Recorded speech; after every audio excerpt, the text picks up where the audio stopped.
halal or haram. آج کے موجودہ دور میں سب سے مشکل کام ہے رزق حلال کمانا۔ لوگ حلال اور حرام کی پہچان نہیں کرتے۔ وہ بس چاہتے ہیں کہ ہم کسی طرح امیر ہو جائیں۔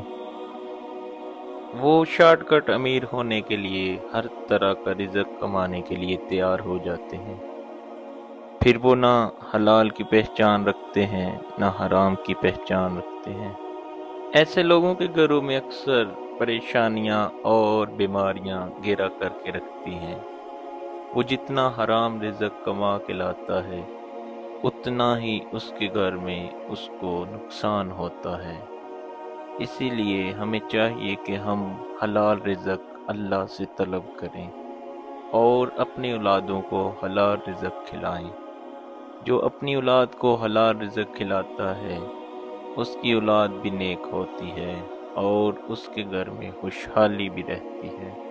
اللہ ہم سب کو رزق حلال کمانے کی توفیق عطا فرمائے۔